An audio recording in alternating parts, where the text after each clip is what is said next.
j'étais golfeur avant, ce qui n'est pas le cas de la plupart des street golfeurs qui ont découvert le street golf sans passer par la case golf avant.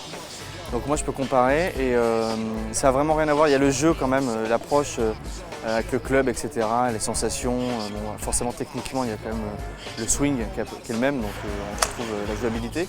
Mais l'état d'esprit et même après qu'on sait jouer au golf, le fait que ce soit du bitume, les objectifs et tout, fait qu'on repart un peu à zéro.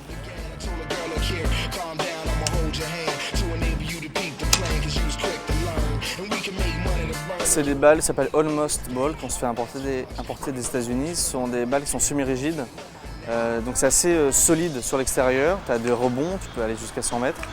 En revanche, tu ne peux pas blesser quelqu'un ni même casser une vitre ou quoi que ce soit. On est peut-être probablement le pays le plus actif au monde. C'est-à-dire qu'on regarde un petit peu la blogosphère, tout ce qui se dit se fait dans le monde entier. Et très honnêtement, je crois que c'est là où il y a le plus d'équipes, le plus de compétitions, où c'est le plus pratiqué.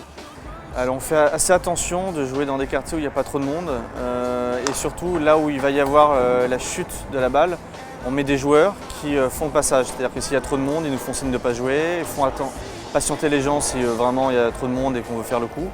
Mais on fait assez attention à ça parce qu'une balle qui tombe sur quelqu'un, imaginons un enfant, on ne peut pas le blesser mais il suffit que quelqu'un s'énerve et on préfère éviter le problème. On joue souvent à Montmartre parce que c'est là où je vis, on se retrouve souvent là-bas. On joue souvent à La Défense, un peu à Bercy.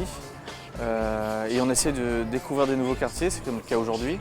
Et surtout on se déplace, nous on fait beaucoup de compétitions dans toute la France. Et on a fait Lille, Amiens, Strasbourg, Rennes, Morlaix, enfin on fait un maximum de villes. Et là c'est marrant parce que tu arrives dans une ville que tu ne connais pas et tu découvres la ville. C'est-à-dire que le parcours qui est fait de street golf dans la ville fait qu'en même temps tu découvres une cité, c'est assez marrant.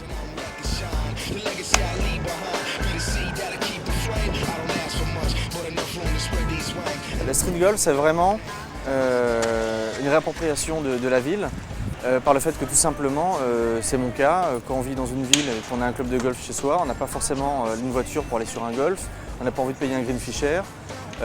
Et on a envie de taper la petite balle et au lieu de faire simplement du putting sur la moquette dans son appartement, on va dans la rue et on va taper des balles. Donc après le fait que ce soit dans la rue, c'est vrai qu'il y a un côté excitation, c'est-à-dire qu'il y a un côté un peu interdit, c'est-à-dire que même si c'est pas interdit, c'est pas autorisé.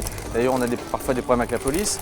C'est-à-dire que le fait de se dire qu'on fait quelque chose d'un peu atypique, les gens nous regardent et que c'est pas tout à fait autorisé, c'est vrai que ça augmente un petit peu le plaisir. Ce que j'aime dans le street golf, c'est d'abord c'est une sorte d'amitié parce que c'est une équipe, Los Golfos, c'est une bande de copains. Mais ce que j'aime, c'est l'état d'esprit, c'est-à-dire que vraiment, comme on l'a fait aujourd'hui par exemple, on va découvrir Boulogne. Moi, j'étais jamais venu dans ce quartier avant. On va découvrir un quartier, on va avoir une approche très différente du mobilier urbain, etc. Et c'est vraiment quelque chose de très drôle, de fun.